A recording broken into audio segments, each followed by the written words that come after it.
बाबा जी और हुजूर जी की प्यारी साध संगत जी को प्यार भरी राधा स्वामी जी। आप सभी संगत से विनती है कि साखी को अंत तक जरूर सुने और कमेंट में राधा स्वामी जी लिखे।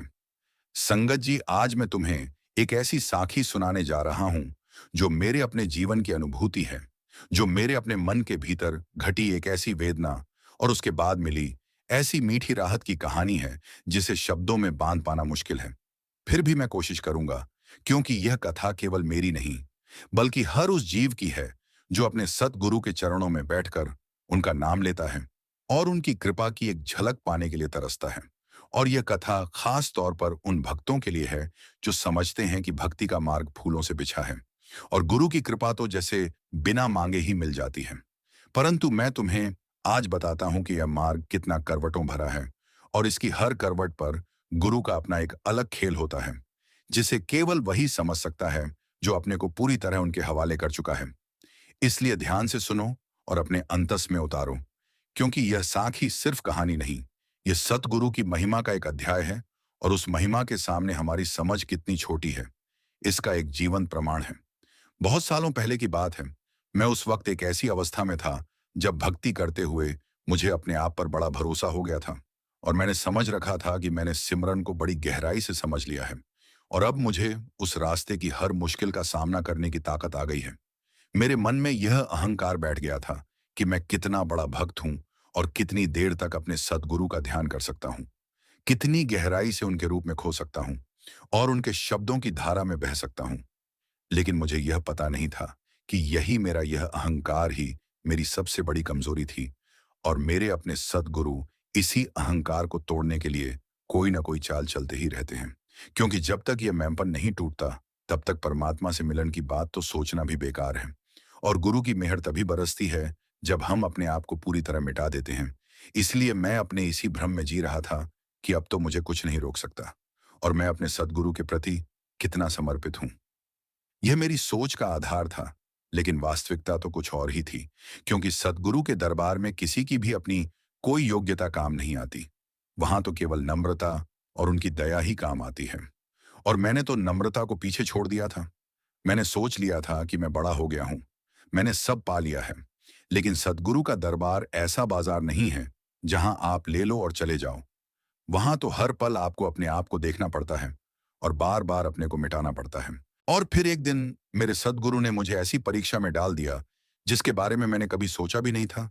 मेरा घर, मेरा परिवार, मेरी हर वो चीज जो मुझे प्यारी थी, वो अचानक से मुझसे दूर होने लगी और मुझे ऐसा लगने लगा जैसे मैं बिना किसी सहारे के एक बंजर जमीन पर खड़ा हूं। और जब मैंने अपने सद्गुरु का ध्यान करने की कोशिश की तो मेरी सूरत जैसे कहीं भटक गई और मैं उनके शब्दों से जुड़ ही नहीं पा रहा था। वो शब्द जो पहले मुझे अमृत की तरह लगते थे, अब वही शब्द मुझे सूखी रोटी की तरह लगने लगे। मेरी जुबान पर सिमरन चलता था, पर मेरा मन कहीं और दौड़ रहा था और जितना मैं अपने मन को काबू करने की कोशिश करता, उतना ही वह भागता। मुझे ऐसा लगा कि मेरे सद्गुरु ने मुझसे अपना चेहरा छिपा लिया है और मैं अकेला रह गया हूं उस सूनी दुनिया में जहां ना कोई साथी है ना कोई सहारा। और जब मैंने इस परीक्षा को भांप लिया तो मैंने सोचा कि शायद मेरी भक्ति में कोई कमी है या शायद मेरा सिमरन सही नहीं है। इसलिए मैंने और अधिक जोर से सिमरन करना शुरू कर दिया और रात दिन एक कर दिया। मैंने अपने सद्गुरु का नाम लाखों बार लिया, लेकिन मेरे भीतर जो शांति पहले होती थी वो अब नहीं आ रही थी और यह चिंता मुझे और भी अंदर तक खाए जा रही थी, क्योंकि मुझे तो ऐसा लगा था जैसे सब कुछ छिन गया हो और मैं एक दिशाहीन जहाज हूं जो समुद्र में लहरों से टकरा रहा है बिना किसी पतवार के। मुझे याद है एक रात मैंने बहुत गहरी सांस ली और अपने आप से पूछा कि यह क्या हो रहा है। मैंने अपने सद्गुरु से प्रार्थना की कि वे मुझे इस अंधकार से बाहर निकालें, लेकिन वो प्रार्थना भी जैसे हवा में उड़ गई और कोई जवाब ना मिला। मैं उस रात अपनी कोठरी में अकेला बैठा था और मेरे भीतर एक अजीब सी पीड़ा थी जो मुझे बताती थी कि अब तुम अकेले हो और तुम्हारा कोई नहीं है। और उसी पीड़ा के बीच मुझे अचानक से अपने सद्गुरु का एक वाक्य याद आया जो उन्होंने बहुत पहले कहा था। उन्होंने कहा था कि जब मैं परीक्षा लेता हूं तो मैं तुमसे दूर हो जाता हूं। इसीलिए नहीं कि मुझे तुमसे प्यार नहीं है, बल्कि इसलिए क्योंकि मैं तुम्हें अपने पास बुलाने के लिए तुम्हारी सारी बाहरी टिकें तोड़ना चाहता हूं। और तब मुझे समझ आया कि यह परीक्षा मेरे अहंकार को तोड़ने के लिए है और मुझे अपने भीतर की हर वो चीज जो मुझे में बनाए रखती है उसे मिटाने के लिए है। इसलिए मैंने फिर से अपनी सांसों को थामा और अपने मन की तरफ देखा। मैंने अपने मन से कहा कि अब मैं तुझसे नहीं डरता और न ही मैं सिमरन छोड़ूंगा। भले ही मुझे कोई फल न मिले, भले ही मैं अपने सद्गुरु को न देख पाऊं, पर मैं उनका नाम लेना नहीं छोड़ूंगा, क्योंकि वह नाम ही एकमात्र सत्य है और बाकी सब तो मिट्टी है। और इस विचार ने मुझे एक अजीब सी ताकत दी और मैं फिर से सिमरन में बैठ गया। अब चाहे कितनी भी भटकाव हो, मैंने अपनी जुबान को हिलने से नहीं रोका और मैंने अपने सतगुरु के शब्दों को अपने भीतर उतारने की कोशिश की। उस रात मुझे नींद नहीं आई और मैं बैठा रहा, और जैसे ही सुबह की पहली किरण आई, मैंने महसूस किया कि मेरे भीतर कुछ बदला है। वह परेशानी और वह व्याकुलता जो पिछले कई दिनों से मुझे घेरे हुए थी, वो अचानक से हल्की हो गई थी और मुझे ऐसा लगा जैसे कोई बड़ा बोझ मेरे कंधों से उतर गया हो। और मैंने फिर से अपना सिमरन शुरू किया और इस बार मेरा मन थोड़ा स्थिर था। मैंने अपने सद्गुरु से कहा कि मैंने आपके इस खेल को समझ लिया है और अब मैं निराश नहीं हूं। अब मैं केवल आपकी रजा में रहूंगा और जो होगा सो होगा। और जैसे ही मैंने यह भावना अपने भीतर पैदा की, तो मुझे अपने सद्गुरु की वह मीठी मुस्कान याद आई जो सब कुछ समझाती है, और मैं रो पड़ा, क्योंकि मैंने देखा कि कैसे मेरा अहंकार मुझे उनसे दूर कर रहा था और कैसे उन्होंने मुझे वापस अपनी तरफ खींच लिया। पर यह केवल शुरुआत थी, क्योंकि सद्गुरु की परीक्षा का एक स्तर था और उसके बाद दूसरा स्तर आता है। और मुझे यह समझना था कि यह परीक्षा अभी खत्म नहीं हुई है। यह तो बस उस बड़ी परीक्षा का निमंत्रण था जिसमें मुझे अपने मन के सबसे गहरे कोने में छिपे उन विचारों का सामना करना था जिन्हें मैंने कभी अपने सामने आने नहीं दिया था। और मैंने अपने भीतर एक अजीब सी तैयारी महसूस की जो मुझे बता रही थी कि अब मुझे और गहरे जाना है और अपने सद्गुरु के उस रूप को देखना है जो सिर्फ मीठा और दयालु नहीं है, बल्कि वह अग्नि भी है जो हर कच्चेपन को जला देती है। लेकिन यह जानते हुए भी कि यह एक परीक्षा है, मेरा मन अभी भी कई तरह के भ्रमों से भरा हुआ था, क्योंकि हम इंसान हैं और हमारा मन हमेशा किसी न किसी तरह के सुख की तलाश में रहता है। और जब वह सुख हमें नहीं मिलता तो हम दुखी हो जाते हैं। उस रात के बाद जब मैंने सोचा कि मैंने अपनी परीक्षा पास कर ली है, तो मैं फिर से उसी भ्रम में पड़ गया कि अब सब ठीक है और मैं फिर से अपने सद्गुरु के प्रकाश में आ गया हूं। लेकिन सद्गुरु की माया तो देखो कि जैसे ही मैंने यह सोचा, मेरे सामने एक और मुश्किल खड़ी हो गई। इस बार मुझे अपने शरीर में किसी तरह की कमजोरी महसूस होने लगी और मेरे विचार नकारात्मक होने लगे। मुझे ऐसा लगने लगा कि मैं सिमरन करने में असमर्थ हूं और मेरा दिमाग पूरी तरह से खाली हो गया है। मैंने जितना भी अपने सद्गुरु का नाम लेने की कोशिश की, मेरी जुबान लड़खड़ाने लगी और मेरा मन इधर उधर भागने लगा। मुझे ऐसा लगा कि मेरे अंदर कोई राक्षस पैदा हो गया है जो मुझे मेरे सद्गुरु से दूर ले जा रहा है और मैं बेबस हूं। और फिर मुझे वो बात याद आई जो मेरे सद्गुरु ने एक बार कही थी, जब मैं उनके पास बैठा था और उन्होंने कहा था कि जब तुम बिल्कुल अकेले लगो और तुम्हें कुछ न सूझे, तो समझ लेना कि मैं तुम्हारे सबसे करीब हूं और तुम्हारे भीतर जो हलचल है वो मेरी ही लीला है। और यह बात मुझे ऐसी लगी जैसे मेरी सांसों में ही कोई संगीत बस गया हो। और मैंने उसी विश्वास के साथ फिर से अपनी आंखें बंद कर लीं और अपने भीतर की उस हलचल को देखने लगा। मैंने डर को अपने ऊपर हावी नहीं होने दिया और मैंने अपनी सूरत को भीतर की ओर मोड़ लिया। और फिर मैंने महसूस किया कि यह परीक्षा भी उसी खेल का हिस्सा है जिसे मेरे सद्गुरु खेल रहे हैं। और वो मुझे सिखा रहे हैं कि बाहरी हालात चाहे कुछ भी हों, भीतर का सिमरन कभी बंद नहीं होता, अगर हम उसे अपने भीतर जीना सीख लें। तब मैंने एक गहरी बात समझी कि सद्गुरु की परीक्षा कभी भी हमें तोड़ने के लिए नहीं होती, बल्कि हमारे भीतर की उस चीज को बाहर लाने के लिए होती है जो हमें उनसे दूर कर रही होती है।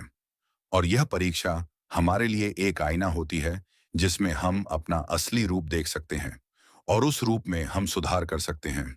इसलिए मैंने हार नहीं मानी और मैंने उस समय जो किया वो यह था कि मैंने अपने सतगुरु को अपने भीतर ही बुला लिया और कहा कि आप ही मुझे बताइए कि मुझे क्या करना है, क्योंकि मैं तो कुछ नहीं जानता और मेरी समझ तो बहुत छोटी है।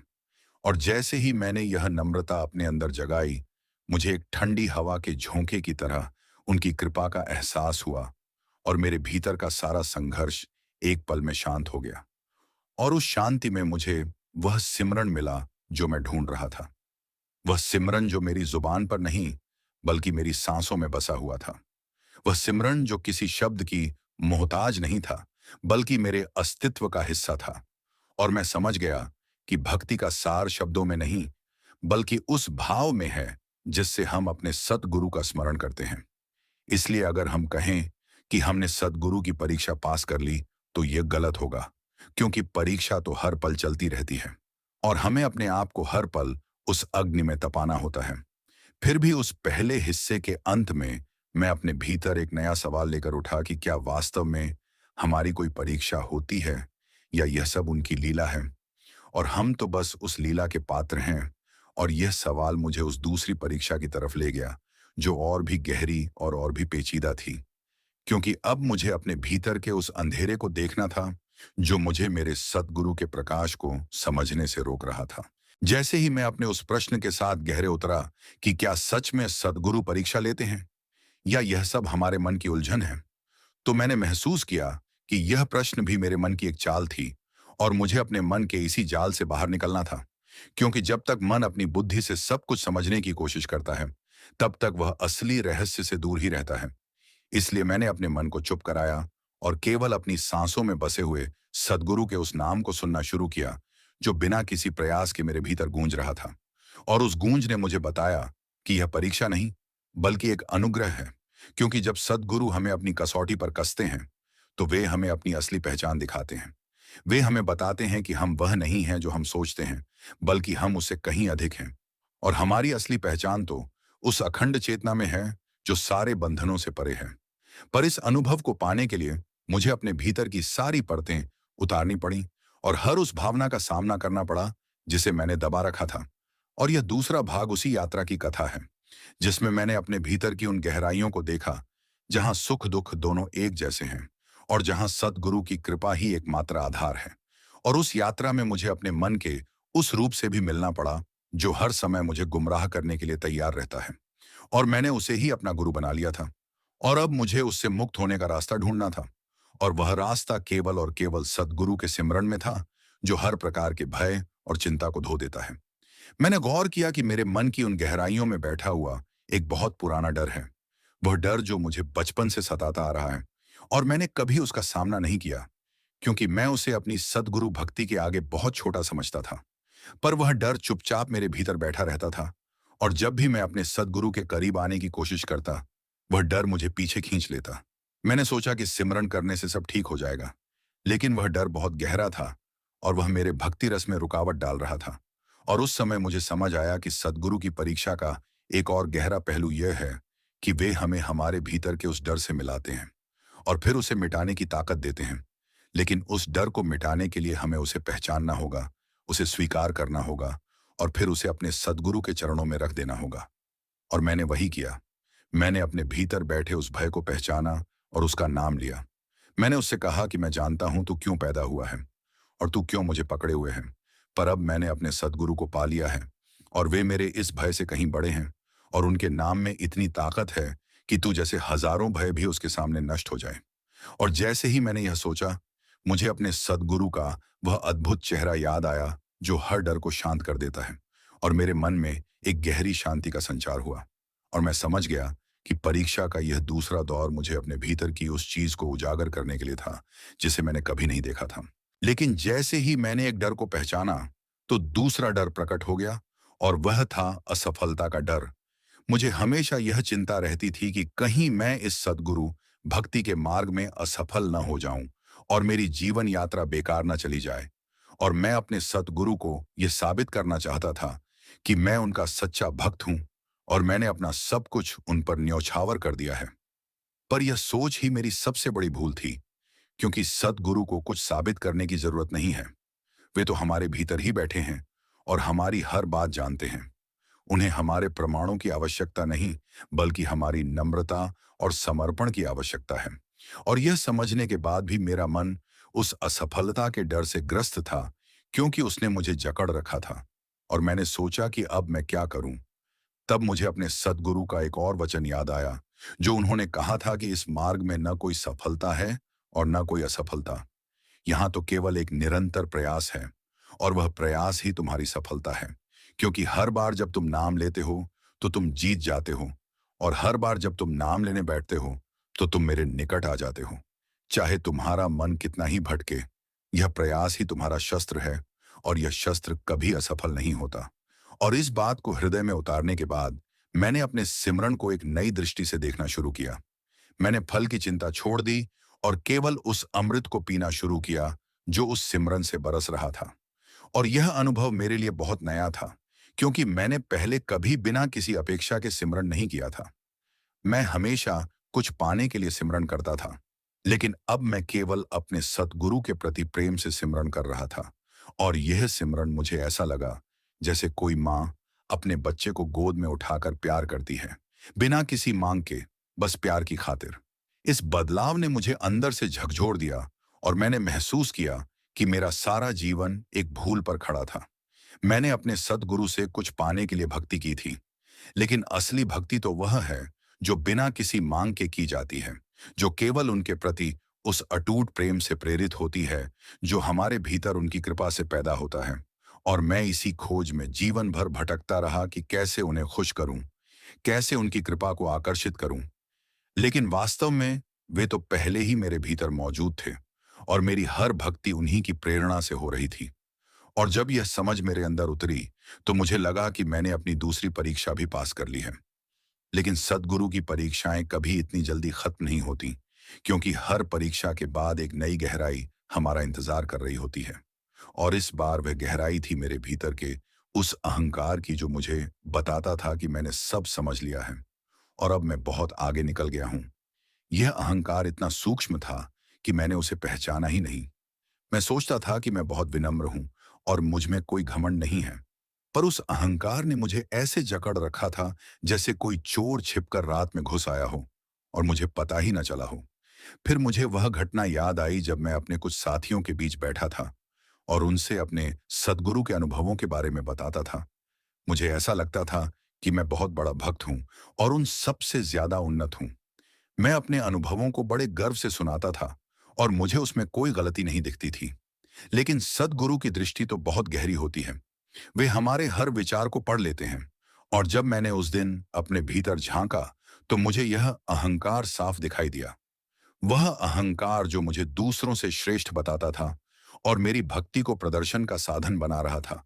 और मैंने सोचा कि क्या सच में मेरी भक्ति उस प्रदर्शन से मुक्त है, या मैं भी उसी दलदल में फंसा हुआ हूं जिस दलदल से बचने के लिए मैंने सद्गुरु को पाया था। और यह विचार आते ही मुझे बहुत शर्म आई और मेरा सिर झुक गया। मैंने अपने सद्गुरु से कहा कि मुझे क्षमा कर दें, क्योंकि मैं यह सोचकर कि मैं उन्नत हूं, वास्तव में उनसे बहुत दूर चला गया था। और जैसे ही मैंने यह नम्रता अपने अंदर जगाई, मुझे उनकी कृपा का एक बड़ा सागर दिखाई दिया जो मुझे अपने भीतर समेटने को तैयार था। और मैं समझ गया कि सद्गुरु की परीक्षा का उद्देश्य केवल हमारे अहंकार को तोड़ना है। और जब हम उसे तोड़ देते हैं तो हम उनके और भी करीब आ जाते हैं। और यह करीबी कोई बाहरी चीज नहीं है, यह हमारे भीतर ही होती है जब हम अपने आप को मिटाकर उन्हें अपने अंदर बसा लेते हैं। इस अनुभव ने मुझे बहुत गहराई तक छुआ और मुझे लगा कि अब मैं बिल्कुल निर्भय हो गया हूं और मेरे भीतर कोई डर नहीं बचा है। पर सद्गुरु की माया देखिए कि उन्होंने मुझे एक और परीक्षा दी जो मेरे विश्वास को जांचने वाली थी। इस बार मुझे अपने जीवन में एक ऐसी स्थिति का सामना करना पड़ा जहां मुझे अपने सद्गुरु के बताए रास्ते पर चलने में बहुत तकलीफ हो रही थी और मुझे लगने लगा कि शायद यह सही रास्ता नहीं है। मेरे सामने दूसरे विकल्प थे जो आसान लग रहे थे और मुझे लालच दे रहे थे कि मैं उस सहज रास्ते पर चलूं। मेरे मन ने मुझसे कहा कि देखो, यह सिमरन तुम्हें कोई फायदा नहीं दे रहा है और तुम बेवजह दुख उठा रहे हो, और इसलिए अपने सद्गुरु के रास्ते को छोड़ दो और वह करो जो दुनिया कहती है। लेकिन मुझे अपने सद्गुरु की वह बात याद आई जब उन्होंने मुझे पहली बार दीक्षा दी थी। उन्होंने कहा था कि इस राह में अंधेरी रातें भी आएंगी और तू चाहेगा कि मैं तुझे मिलूं, पर मैं तुझसे दूर रहूंगा और तू उस अकेलेपन को सहकर भी मुझे पुकारता रहे। यही तो वह कसौटी है जो सच्चे को झूठे से अलग करती है। और मैंने उसी विश्वास को पकड़ लिया और उन विकल्पों को ठुकरा दिया जो मुझे भटकाने के लिए आए थे। मैंने अपने सद्गुरु के सिमरन को और भी मजबूत किया और हर बार जब मेरे मन ने मुझे उस आसान रास्ते पर जाने के लिए कहा, मैंने उसे अपने सद्गुरु के चरणों में अर्पित कर दिया और कहा कि मुझे आपके सिवा कुछ नहीं चाहिए। और इस संघर्ष ने मुझे और भी मजबूत बनाया और मैं उस पारखी अग्नि में और भी निखर गया।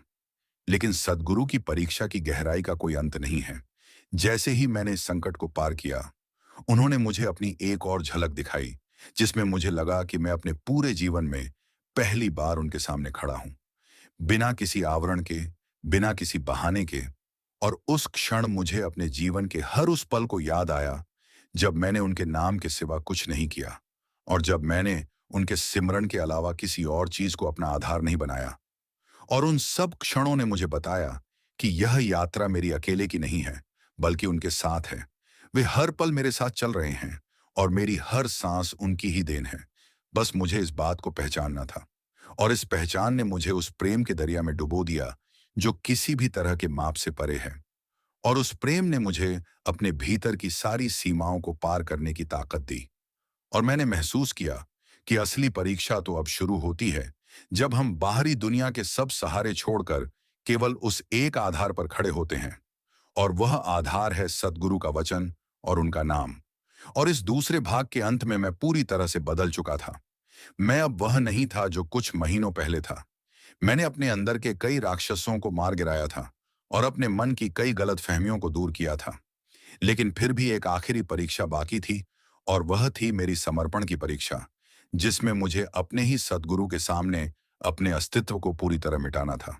और उस परीक्षा के लिए मैंने अपने भीतर एक गहरी तैयारी महसूस की, क्योंकि मैं जानता था कि यह परीक्षा मुझे उस परम सत्य से जोड़ देगी जिसके लिए मैंने जीवन भर सिमरण किया है, और जिसकी एक झलक पाने के लिए मैंने अपना सब कुछ न्यौछावर कर दिया है।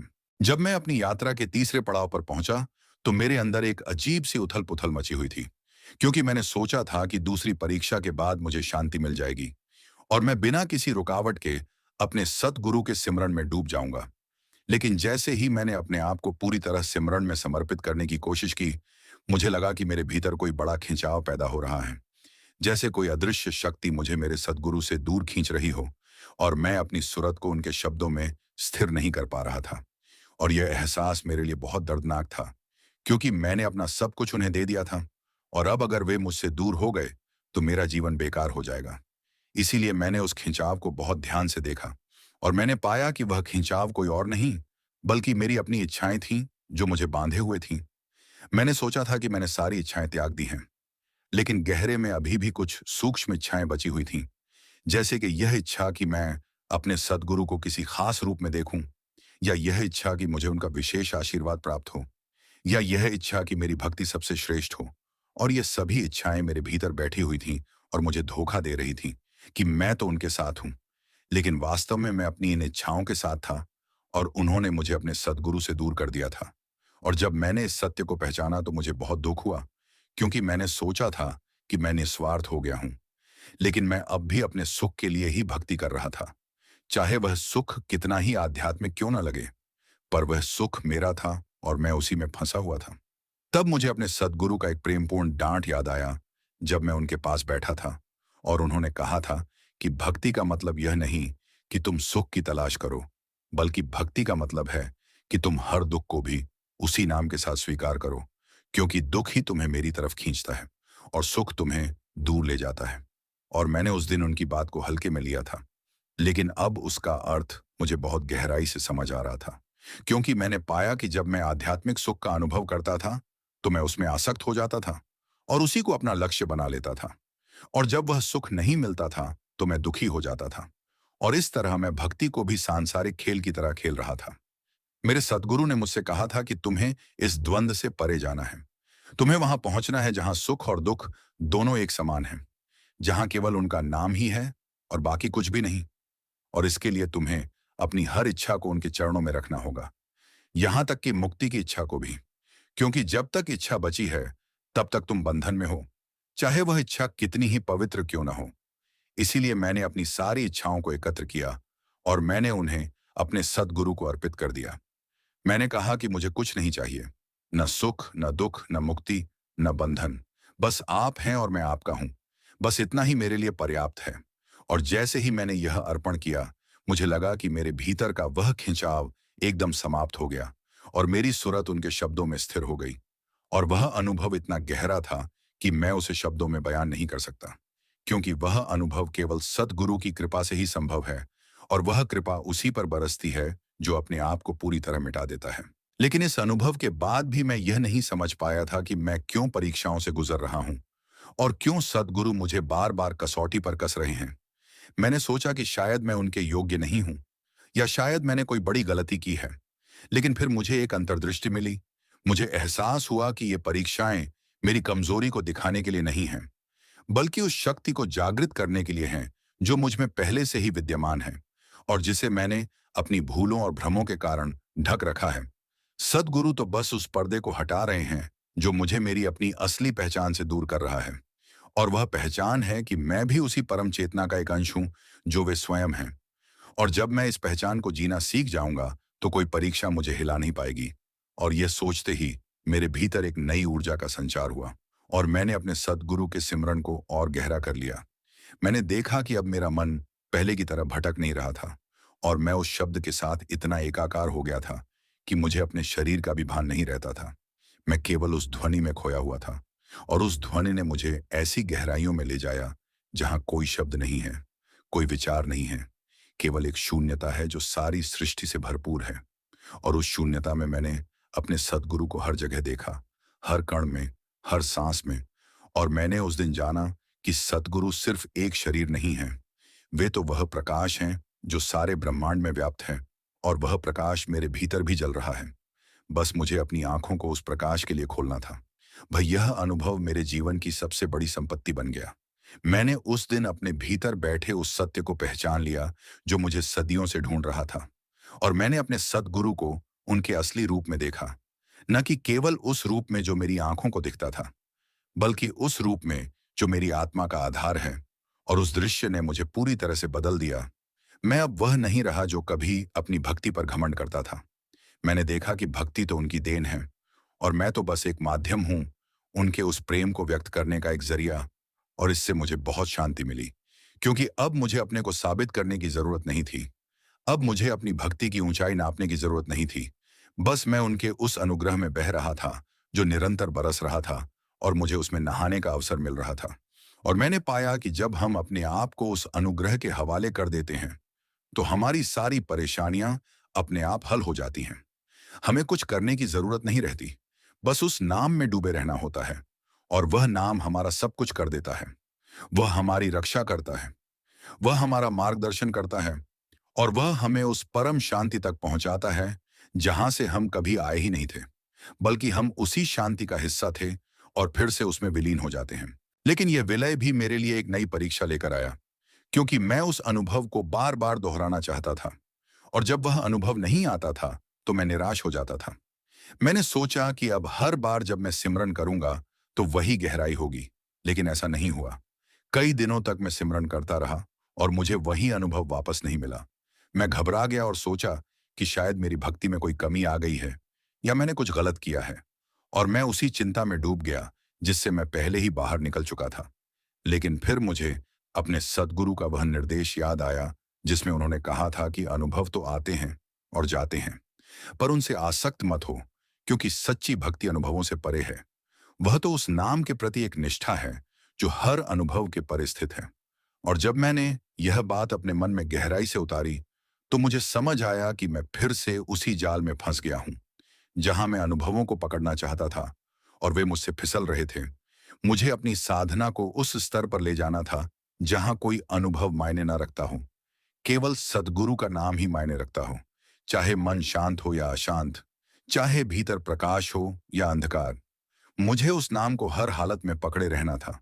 और यही इस परीक्षा का सबसे गहरा सबक था कि भक्ति बिना किसी मांग के, बिना किसी अपेक्षा के, बिना किसी अनुभव के भी पूरी तरह हो सकती है। और वही सबसे उच्च कोटि की भक्ति है। और इस सबक ने मुझे पूरी तरह से मुक्त कर दिया। अब न तो मैं किसी अनुभव का पीछा कर रहा था और न ही किसी चमत्कार की आशा कर रहा था। मैं केवल उस नाम की गोद में बैठा हुआ था, बिना किसी झिझक के, बिना किसी चिंता के। और यह मेरे लिए सबसे बड़ी उपलब्धि थी, क्योंकि मैंने अपने सद्गुरु को उनके नाम के रूप में ही स्वीकार कर लिया था और उस नाम ने मुझे सब कुछ दे दिया था। हालांकि मैं उस समय यह नहीं जानता था कि यह तीसरा पड़ाव ही मुझे उस अंतिम परीक्षा के लिए तैयार कर रहा था जिसका नाम था समर्पण। और वह परीक्षा मेरी जिंदगी का सबसे बड़ा मोड़ साबित होने वाली थी। तीसरे भाग के अंत में मैंने अपने भीतर एक ऐसी स्पष्टता महसूस की जो मुझे पहले कभी नहीं थी। मैंने देखा कि सद्गुरु की परीक्षाओं का कोई अंत नहीं है और न ही उनका कोई विशेष क्रम है। वे तो बस एक निरंतर प्रवाह हैं जो हमें निखारते रहते हैं। जैसे कोई कुम्हार मिट्टी के बर्तन को गढ़ते वक्त बार बार उसे आग में तपाता है, उसे पानी से सींचता है और फिर से आग में तपाता है ताकि वह बर्तन पक्का हो जाए और कभी टूटे नहीं। और वैसे ही सद्गुरु हमें बार बार उन परीक्षाओं की आग में तपाते हैं ताकि हमारा अहंकार और हमारी कमजोरियां नष्ट हो जाए और हम उनके उस सच्चे स्वरूप को धारण कर सकें जो अजर अमर और अविनाशी है। और इस प्रक्रिया में मैंने यह भी समझा कि हर परीक्षा के बाद हमें उनकी कृपा अवश्य मिलती है, चाहे वह कृपा हमें किसी भी रूप में क्यों ना दिखे। कभी वह कृपा हमें आंतरिक शांति के रूप में मिलती है, कभी किसी विपत्ति से मुक्ति के रूप में और कभी किसी गहरे अनुभव के रूप में। लेकिन हर बार वह कृपा हमारे ऊपर बरसती ही है और हमें अगली चुनौती के लिए तैयार करती है। और इस प्रकार मैंने अपने सद्गुरु के प्रति एक ऐसा विश्वास विकसित कर लिया था जो किसी भी स्थिति में नहीं डगमगा सकता था। और मैं उस अंतिम परीक्षा की प्रतीक्षा कर रहा था जो मुझे मेरे सद्गुरु से हमेशा के लिए जोड़ देगी और मुझे उस शाश्वत सत्य का एहसास कराएगी जिसके बारे में सभी संत कहते हैं, लेकिन बहुत कम लोग उसे पा पाते हैं। और मेरी यह तीसरी परीक्षा मुझे उसी सत्य के द्वार पर ले आई थी। अब बस उस द्वार को खोलने के लिए एक अंतिम कुंजी की आवश्यकता थी और वह कुंजी थी मेरा पूर्ण समर्पण। और उस समर्पण के लिए मुझे अपने भीतर की अंतिम दीवार गिरानी थी जो मुझे पूरी तरह से मिटने से रोक रही थी। और उस दीवार का नाम था मेरा अस्तित्व, मेरा वह अहंकार का अंतिम अवशेष जो मुझे कह रहा था कि देखो, तुमने बहुत कुछ पा लिया है, अब तुम बहुत बड़े हो गए हो। और मुझे उसी अहंकार को मिटाना था, क्योंकि जब तक वह बचा रहेगा तब तक सद्गुरु की पूर्ण कृपा नहीं उतर सकती। और इसलिए मैंने अपने भीतर उस अंतिम युद्ध की तैयारी शुरू कर दी। और यह युद्ध मेरे जीवन का सबसे कठिन और सबसे पवित्र युद्ध था। जब मैंने अपने भीतर के उस अंतिम अहंकार को पहचाना जो मुझे पूर्ण समर्पण से रोक रहा था, तो मुझे लगा कि वह अहंकार इतना सूक्ष्म और इतना चालाक है कि वह मुझसे ही छिपा रहता था। वह बड़ी चालाकी से मुझे यह विश्वास दिलाता था कि मैं पूरी तरह से नम्र हो गया हूं और अब मुझ में कोई अहंकार नहीं बचा है। लेकिन वह वास्तव में मेरे भीतर सबसे गहरी परत पर बैठा हुआ था और अपने अस्तित्व को बचाने के लिए तरह तरह के छल कपट कर रहा था। और मैंने उस दिन अपने मन को बहुत बारीकी से देखा तो मैंने पाया कि जब भी मैं अपने सद्गुरु के सिमरन में बैठता था, मन मुझसे कहता था कि देखो, तुम कितने महान हो जो इस तरह ध्यान में बैठ सकते हो। देखो, तुम कितने उन्नत हो गए हो जो इस गहराई में जा सकते हो। और यह सोच मेरे भीतर एक अजीब सी संतुष्टि पैदा करती थी जो मुझे बताती थी कि मैंने बहुत बड़ी उपलब्धि हासिल कर ली है। लेकिन जब मैंने इस सोच को पहचाना तो मुझे पता चला कि यही तो वह अंतिम अहंकार है जो मुझे पूरी तरह से अपने सतगुरु के चरणों में गिरने से रोक रहा है। क्योंकि यह अहंकार मुझे बताता है कि मैंने कुछ पा लिया है और मैं किसी ऊंचाई पर पहुंच गया हूं, जबकि सच्चाई यह है कि सद्गुरु के दरबार में कोई ऊंचाई नहीं होती। वहां तो बस एक चौखट होती है जिस पर हमें अपना सिर रखकर झुकना होता है और कहना होता है कि मैं कुछ नहीं हूं, मैं तो बस आपका एक कण हूं। और यही वह सच्चा समर्पण है जो सद्गुरु को प्रिय है। और जब मैंने इस अहंकार को देखा तो मुझे अपने पर बड़ी हंसी आई कि कैसे मैं अपनी ही बनाई हुई इस दुनिया में फंसा हुआ था और अपने सद्गुरु के सच्चे स्वरूप को देखने के बजाय अपनी ही छवि को निहार रहा था। और इसलिए मैंने उसी क्षण अपने सद्गुरु का नाम इतनी गहराई से लिया और अपने भीतर उस अहंकार को पकड़कर उनके चरणों में रख दिया। मैंने कहा कि यह भी आपकी ही देन है और मैं इसे भी आपको समर्पित करता हूं। अब मेरे पास कुछ नहीं बचा, न मेरी भक्ति, न मेरा सिमरन, न मेरा अनुभव, न मेरी उपलब्धि, सब कुछ आपको, क्योंकि मैं तो कुछ भी नहीं हूं, बस आपकी माया में खोया हुआ एक जीव हूं और आपकी कृपा के बिना मैं एक पत्थर के समान हूं।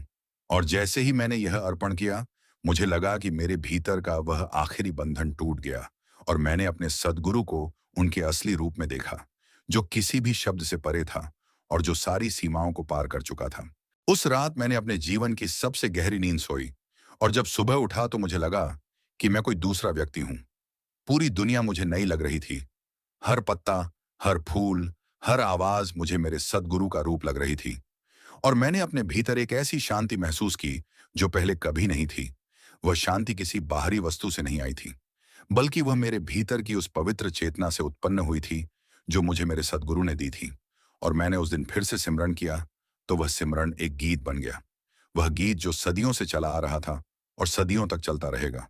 और उस गीत में मैंने पाया कि मेरा कोई अस्तित्व नहीं है, केवल मेरे सद्गुरु का अस्तित्व है।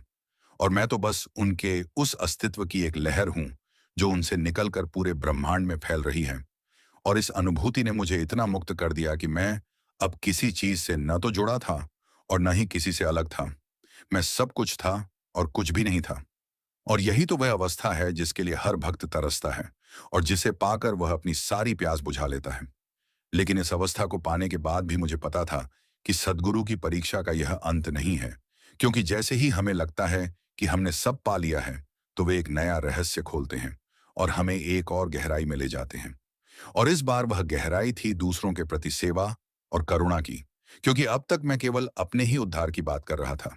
लेकिन सद्गुरु चाहते थे कि मैं उस अनुभव को अपने तक ही सीमित न रखूं, बल्कि उसे सारी सृष्टि में बांटूं। क्योंकि जब हमें वह प्रकाश मिलता है तो हमें उसे दूसरों तक भी पहुंचाना चाहिए। और यही सच्ची भक्ति है कि हम अपने सतगुरु के नाम को अपने माध्यम से दूसरों तक पहुंचाएं और उन्हें भी उसी शांति का अनुभव कराएं जो हमें मिली है। लेकिन यह करुणा भी एक परीक्षा थी, क्योंकि जब मैंने दूसरों को अपने अनुभव बताने शुरू किए तो मेरा अहंकार फिर से सिर उठाने लगा। और मैं सोचने लगा कि देखो मैं कितना महान गुरु बन गया हूं और मैं दूसरों का मार्गदर्शन कर रहा हूं। और इस अहंकार ने मुझे फिर से उसी दलदल में धकेलने की कोशिश की। लेकिन इस बार मैं सावधान था। मैंने तुरंत उस अहंकार को पहचान लिया और उसे अपने सद्गुरु के चरणों में अर्पित कर दिया। मैंने कहा कि मैं किसी का गुरु नहीं हूं, मैं तो बस एक साधारण भक्त हूं जो आपके नाम का थोड़ा सा अनुभव पाकर बहुत खुश है। और अगर कोई इससे कुछ सीखता है तो वह आपकी कृपा है, न कि मेरा कोई बड़प्पन। और इस प्रकार मैंने उस परीक्षा को भी पार कर लिया और अपने भीतर एक नई नम्रता को जगाया जो और भी गहरी थी। लेकिन इस चौथे भाग में सबसे बड़ी परीक्षा वह थी जब मुझे अपने जीवन में वह सब खोना पड़ा जो मुझे प्यारा था। एक के बाद एक मेरे अपने लोग मुझसे दूर होते गए और मेरी भौतिक स्थिति इतनी खराब हो गई कि मुझे कभी कभी खाने तक को तरसना पड़ा। और उन दिनों मेरा मन बहुत घबरा गया था। मैंने सोचा कि क्या यह भी सद्गुरु की परीक्षा है या मेरे साथ कोई अन्याय हो रहा है। लेकिन मैंने उन्हीं की याद को पकड़ रखा था। मैंने उनके नाम को अपना आधार बना लिया था। इसलिए मैंने उन विपत्तियों को भी एक नए रूप में देखा। मैंने सोचा कि शायद यह मेरे अहंकार को पूरी तरह से मिटाने का अंतिम चरण है, क्योंकि जब हमारे पास कुछ नहीं रहता तो हम अपने सद्गुरु के सिवा किसी और की तरफ देखते ही नहीं। और यही वह स्थिति है जिसमें सबसे गहरा सिमरन संभव होता है, क्योंकि तब हम निराशा से नहीं बल्कि पूर्ण विश्वास से उनका नाम लेते हैं। और विश्वास ही वह धागा है जो हमें उनसे जोड़े रखता है। और इसलिए मैंने उन कठिन दिनों में अपना सिमरन और भी गहरा कर दिया। मैंने अपने सद्गुरु से कहा कि अब आप ही मेरे पिता हैं, आप ही मेरी माता हैं, आप ही मेरे भाई और बंधु हैं, आप ही मेरा धन और मेरी संपत्ति है। और यह सोचते ही मुझे इतना बल मिला कि मैं वो सब सहन कर सका जो मेरी समझ से परे था। और मैंने देखा कि एक एक करके वो सारी विपत्तियां भी किसी न किसी रूप में मेरे लिए वरदान बनकर आईं, क्योंकि उन्होंने मुझे उन चीजों से मुक्त कर दिया जो मुझे बांधे हुए थी और मुझे उस स्वतंत्रता का अनुभव कराया जो केवल सद्गुरु के नाम में ही मिलती है। और इस प्रकार उस कठिन समय ने मुझे एक बड़ा सबक सिखाया कि सद्गुरु की परीक्षा कभी क्रूर नहीं होती। वह तो हमेशा हमारे भले के लिए होती है, भले ही उस वक्त हमें वह अच्छी न लगे। लेकिन जब हम पीछे मुड़कर देखते हैं तो हमें उनके उस खेल की महानता दिखाई देती है और हम उनके प्रति और भी आभारी हो जाते हैं। इस चौथे भाग ने मुझे बहुत परिपक्व बना दिया। मैं अब वह नहीं था जो सुख की खोज में भटकता था, न वह था जो दुख से भागता था। मैं एक ऐसी अवस्था में पहुंच गया था जहां सुख और दुख दोनों मेरे सद्गुरु के उपहार थे और मैं दोनों को समान रूप से स्वीकार करने लगा था। और इसी स्वीकृति ने मुझे उस शांति के समुद्र में डुबो दिया जो कभी उथल पुथल नहीं होता। मैंने उस दिन जाना कि जब हम अपने सद्गुरु को हर पल, हर सांस, हर विचार में बसा लेते हैं तो कोई भी तूफान हमें हिला नहीं सकता, क्योंकि तब हम उस तूफान के भीतर भी एक अडिग शिखर की तरह खड़े होते हैं। और वह शिखर हमारे सद्गुरु का नाम है जो हमें कभी टूटने नहीं देता। और मैंने उस दिन अपने भीतर एक ऐसा विश्वास पैदा किया जो सभी संदेहों और सभी भयों को पार कर गया। मैंने अपने सद्गुरु को उस रूप में देखा जो न केवल मेरे भीतर है बल्कि हर उस प्राणी के भीतर है जो उस नाम को पुकारता है। और यह अनुभव मुझे एक नई जिम्मेदारी का एहसास कराया कि मुझे अपने इस अनुभव को केवल अपने तक ही सीमित नहीं रखना चाहिए, बल्कि मुझे दुनिया को यह बताना चाहिए कि सतगुरु का नाम ही सब कुछ है और उस नाम की गोद में बैठकर हर दुख दूर हो सकता है। और इसी सोच के साथ मैंने अपनी चौथी परीक्षा को भी पूरा किया और मैं अपने जीवन के अंतिम पड़ाव की तरफ बढ़ा, जहां मुझे अपने सद्गुरु के साथ पूरी तरह एकाकार होना था। और उस एकाकारता में मेरी सारी यात्रा पूरी हो जानी थी। और उस पड़ाव की ओर मैं बड़ी ही श्रद्धा और नम्रता के साथ बढ़ रहा था, क्योंकि मुझे पता था कि अब मुझे कुछ करने की जरूरत नहीं है। केवल मुझे उस नाम में घुल जाना है और उसी का अनुभव करते रहना है। और यह अनुभव ही सबसे बड़ी उपलब्धि है जो किसी भी भक्त को मिल सकती है। और मैं उसी अनुभव के साथ इस चौथे भाग को विराम दे रहा हूं। लेकिन मैं जानता हूं कि अभी अंतिम अध्याय बाकी है, जो इस सारी यात्रा का सार है। और उस अध्याय में मैं वह बताऊंगा जो मैंने अपने सतगुरु से सीखा है, और वह सीख किसी भी भक्त के लिए अनमोल है। इसलिए ध्यान से सुनना और अपने भीतर उस सीख को उतारना, क्योंकि यह साख ही सिर्फ मेरी नहीं, बल्कि सारी दुनिया के भक्तों की है। और इसका संदेश हर किसी के लिए है, चाहे वह किसी भी रास्ते पर चल रहा हो, क्योंकि सद्गुरु की कृपा सबके लिए समान रूप से बरसती है। बस हमें उसको पाने के लिए अपना दिल खोलना होता है। और अब आता हूं अपनी इस साखी के अंतिम भाग पर, जो इस सारी यात्रा का सबसे महत्वपूर्ण और सबसे रहस्यमय हिस्सा है। क्योंकि जब मैं चौथी परीक्षा को पार करके पांचवें पड़ाव पर पहुंचा, तो मुझे ऐसा लगा जैसे मैं एक बहुत बड़े पहाड़ की चोटी पर खड़ा हूं और नीचे पूरी दुनिया एक नन्ही सी बिंदी की तरह दिख रही है। लेकिन साथ ही मुझे यह भी महसूस हुआ कि अब मुझे उस पहाड़ से नीचे उतरना है और उसी दुनिया में वापस जाना है। लेकिन अब मैं वह नहीं हूं जो पहले था। अब मैं उस दुनिया में वापस जाऊंगा तो सब कुछ नया होगा, क्योंकि मैंने अपने भीतर उस सत्य को पा लिया है जो सारे झूठ को मिटा देता है। और यही तो सद्गुरु की परीक्षा का अंतिम उद्देश्य है, कि हम इन सब परीक्षाओं से गुजर कर उस सत्य तक पहुंचे और फिर उस सत्य को अपने जीवन में उतारें। और यह उतारना ही असली परीक्षा है, क्योंकि जब हमारे पास वह सत्य होता है तो हमें उसे संभाल कर रखना होता है और हर पल उसी के अनुसार चलना होता है, चाहे बाहरी दुनिया कितनी भी उलझन भरी क्यों ना हो। और इस पांचवें भाग में मैं उसी संघर्ष के बारे में बताऊंगा जो उस सत्य को अपने जीवन में उतारने का था। क्योंकि जब हम अपने सद्गुरु का नाम अपने भीतर गहराई से बसा लेते हैं, तो हमें बाहर की दुनिया के हर काम को उसी नाम के साथ करना पड़ता है। और यह सबसे मुश्किल काम है, क्योंकि बाहर की दुनिया में ऐसी बहुत सी चीजें हैं जो हमें उस नाम से दूर खींचती हैं। और हर पल हमें सचेत रहना पड़ता है कि कहीं हम उस बाहरी खिंचाव में न बह जाएं। इसलिए मैंने अपनी पूरी कोशिश की कि जो भी मैं करूं, जो भी मैं बोलूं, जो भी मैं सोचूं, सब कुछ उस नाम के साथ हो। और जब मैंने यह अभ्यास शुरू किया, तो मुझे पता चला कि यह सबसे बड़ी परीक्षा है, क्योंकि हमारी आदतें और हमारा मन इतने शक्तिशाली हैं कि वे हमें बार बार पुराने रास्ते पर ले जाते हैं। और हमें अपनी हर आदत को बदलना पड़ता है, अपने हर शब्द को संजोना पड़ता है और अपने हर विचार को उस नाम के अनुकूल बनाना पड़ता है। और यह बहुत थका देने वाला काम है। लेकिन जब हम इस काम को प्यार से करते हैं, तो वह थकान नहीं लगती, बल्कि वह एक नशा बन जाता है जो हमें और भी गहरे उस नाम में डुबो देता है। मैंने उस दौरान यह भी महसूस किया कि जब मैं अपने सद्गुरु के नाम को अपने हर काम के साथ जोड़ता हूं, तो मेरा हर काम पूजा बन जाता है। चाहे वह खाना बनाना हो, चाहे सोना हो, चाहे बात करनी हो, सब कुछ उसी नाम का गुणगान बन जाता है। और जब हर काम एक पूजा बन जाता है, तो हमें किसी अलग समय या स्थान की जरूरत नहीं रहती। हम हर पल उसी पूजा में लीन रहते हैं और वही पूजा हमें उस परम शांति तक ले जाती है, जहां कोई द्वंद्व नहीं, कोई भेद नहीं, केवल एक अखंडता है। और मैं उस अखंडता में इतना डूब गया कि मुझे अपने और अपने सद्गुरु के बीच कोई दूरी नहीं दिखती थी। मुझे ऐसा लगता था जैसे हम दो नहीं बल्कि एक हैं। और यह अनुभव मेरे जीवन का सबसे महान अनुभव था, क्योंकि इसने मुझे उस सत्य का दर्शन कराया जिसके बारे में संत कहते हैं कि हम सब उसी परम सत्ता का हिस्सा हैं और उससे अलग होना ही हमारी सबसे बड़ी भूल है। और जब हम उस भूल को सुधार लेते हैं, तो हमें अपनी असली पहचान मिल जाती है और हम जीवन को एक नई दृष्टि से देखने लगते हैं। और मैंने उस दिन अपनी उस दृष्टि को अपने चारों ओर फैलाया और मैंने हर इंसान, हर जानवर, हर पेड़ पौधे में अपने सद्गुरु का ही रूप देखा। मुझे किसी से कोई शिकायत नहीं थी, किसी से कोई द्वेष नहीं था। सब मुझे अपने लगते थे, क्योंकि सब में वही एक नाम बसा हुआ था। और यह अनुभूति मेरे लिए सबसे बड़ी उपलब्धि थी, क्योंकि इसने मुझे उस प्रेम से भर दिया जो बिना किसी शर्त के होता है, जो सबको स्वीकार करता है और जो सबको अपना बना लेता है। और मैंने उसी प्रेम के साथ अपने जीवन को जीना शुरू किया, और यह जीवन मेरे सद्गुरु के प्रति मेरी सच्ची श्रद्धांजलि बन गया। लेकिन मैं यह नहीं कहूंगा कि यह रास्ता आसान था, क्योंकि इस रास्ते में बहुत सारे ठोकरें आईं।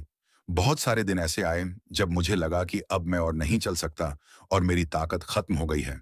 और ऐसे ही एक दिन मैंने अपने सद्गुरु से प्रार्थना की और कहा कि मुझे और बल दो, मुझे और सहारा दो, क्योंकि मैं बहुत कमजोर हूं।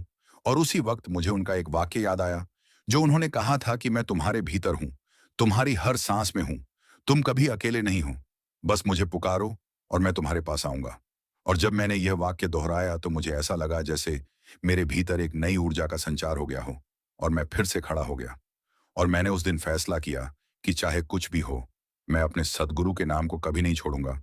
और यह फैसला मेरे जीवन का सबसे अहम फैसला था, क्योंकि इसने मुझे उस मजबूती से जोड़ दिया जो कभी डगमगाती नहीं। और मैं समझ गया कि सद्गुरु की परीक्षाओं का सबसे बड़ा फल यही है कि हम उस नाम के प्रति इतने दृढ़ हो जाते हैं कि कोई भी चीज हमें उससे अलग नहीं कर सकती। और यह दृढ़ता ही असली मुक्ति है, क्योंकि जब हम इस नाम में दृढ़ हो जाते हैं तो हम जन्म मरण के चक्र से मुक्त हो जाते हैं और उस अनंत चेतना में विलीन हो जाते हैं। और वही अनंत चेतना ही सद्गुरु का सच्चा स्वरूप है। और मैंने उस स्वरूप को अपने भीतर बसा लिया और उसी के साथ जीने लगा।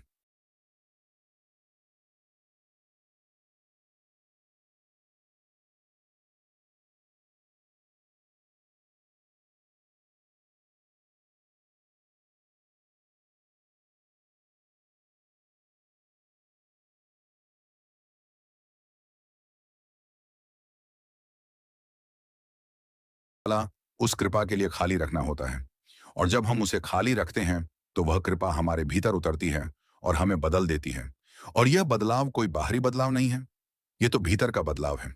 जब हमारा मन शांत हो जाता है, जब हमारी सुरत उस शब्द से जुड़ जाती है और जब हमारा जीवन उस सिमरन से भर जाता है, तब हम पाते हैं कि हमारी सारी परेशानियां धीरे धीरे घुलने लगती हैं और हमें ऐसी शांति मिलती है जो किसी भी बाहरी चीज से नहीं मिल सकती। और यही सद्गुरु की सच्ची कृपा है कि वे हमें उस शांति की तरफ ले जाते हैं और हमें उसी में स्थिर कर देते हैं। और इस स्थिरता में हम जीवन की हर चुनौती का सामना कर सकते हैं, क्योंकि अब हम उस अनंत ऊर्जा से जुड़ गए हैं जो कभी खत्म नहीं होती। और मैंने उसी ऊर्जा के साथ अपने जीवन के अंतिम दिनों को बिताया है। और मैं कह सकता हूं कि यह मेरे जीवन का सबसे सुंदर समय था, क्योंकि इस समय में मैं अपने सद्गुरु के साथ इतना एकाकार हो गया था कि मुझे मौत का डर भी नहीं लगता था। मुझे पता था कि मेरा शरीर चला जाएगा, लेकिन मैं नहीं मरूंगा, क्योंकि मैं तो उस नाम में विलीन हो चुका था और वह नाम सदा कायम रहता है। इसीलिए मैंने अपने जीवन के उस अंतिम पड़ाव को बड़ी ही शांति और संतोष के साथ स्वीकार किया। और मैंने उस दिन अपने सद्गुरु को धन्यवाद दिया कि उन्होंने मुझे यह जीवन दिया, मुझे यह अनुभव दिया और मुझे इस पवित्र नाम से जोड़ा। और मैंने अपने अंतिम समय में उन्हीं के नाम का सिमरन किया, बिना किसी चिंता के, बिना किसी पछतावे के। और यही मेरी साखी है, यही मेरी कहानी है, जो मैंने अपने जीवन में देखी और भोगी। और आज मैं आपको यह सुनाकर बहुत खुश हूं, क्योंकि अगर इस कहानी से किसी एक भक्त को भी यह प्रेरणा मिलती है कि वह अपने सद्गुरु के नाम को और गहराई से पकड़े, तो मैं अपने जीवन को सार्थक समझूंगा। क्योंकि इस दुनिया में इस नाम से बढ़कर कुछ नहीं है, और यह नाम ही सब कुछ है। बाकी सब कुछ तो माया है जो हमें भटकाती है, लेकिन यह नाम हमें उस सत्य की तरफ ले जाता है जो अजर, अमर और अविनाशी है। और मैं उसी सत्य को आपके समक्ष रखता हूं और आपसे यही कहता हूं कि जो भी हो, इस नाम को कभी मत छोड़ो, क्योंकि इस नाम में ही सारी शक्तियां समाहित हैं। और यह नाम आपको हर प्रकार के बंधन से मुक्त कर सकता है। बस आपको इस नाम पर विश्वास करना है और इसे अपनी जीवन यात्रा का आधार बनाना है। इस प्रकार मैं अपनी इस साखी को विराम देता हूं, लेकिन यह विराम केवल शब्दों का है, क्योंकि सद्गुरु का नाम तो हर समय, हर जगह, हर सांस में चलता रहेगा। और जो भी उस नाम को अपने हृदय में बसाएगा, वह कभी अकेला नहीं होगा, वह कभी निराश नहीं होगा और वह कभी परेशान नहीं होगा, क्योंकि उस नाम में वह शक्ति है जो सारे दुखों को मिटा देती है। और उस नाम में वह प्रेम है जो सारी दुनिया को एक कर देता है। और उसी नाम के साथ मैं आप सबको अपना प्यार भरा आशीर्वाद देता हूं और कहता हूं कि आप सब भी इस नाम की गोद में बैठो और उस सुख का अनुभव करो जो संसार के सुखों से परे है, क्योंकि वही सुख सच्चा है और वही सुख शाश्वत है। और मेरी यह साखी केवल इस बात का प्रमाण है कि यह सुख हर किसी को मिल सकता है, बशर्ते वह अपने सद्गुरु की शरण में आए और उनके नाम को अपना सब कुछ बना ले। और मैंने अपने जीवन में यही किया है और इसी कारण मुझे यह अनुभव मिला है। इसलिए मैं आपसे विनती करता हूं कि आप इस साखी को केवल एक कहानी न समझें, बल्कि इसे अपने जीवन में उतारने का प्रयास करें और देखें कि कैसे आपका जीवन भी बदलता है और कैसे आपको वह शांति और संतोष मिलता है जो इस दुनिया में कहीं और नहीं मिल सकता। यही मेरी अंतिम वाणी है और इसी के साथ मैं अपनी यह दीर्घ साखी को समाप्त करता हूं और अपने सतगुरु के चरणों में कोटि कोटि प्रणाम करता हूं, जिन्होंने मुझे इस योग्य बनाया कि मैं यह अनुभव लिख सकूं और आप लोगों तक पहुंचा सकूं। उनकी कृपा हम सब पर सदा बनी रहे और हम सब उनके नाम में रमते रहें। यही मेरी प्रार्थना है और इसी प्रार्थना के साथ मैं अपनी लेखनी को विराम देता हूं। संगत जी, अगर आपको साखी अच्छी लगी हो तो लाइक करें और कमेंट बॉक्स में राधा स्वामी जी लिखें। अपने दोस्तों और सत्संगी भाइयों को जरूर शेयर करें। राधा स्वामी जी।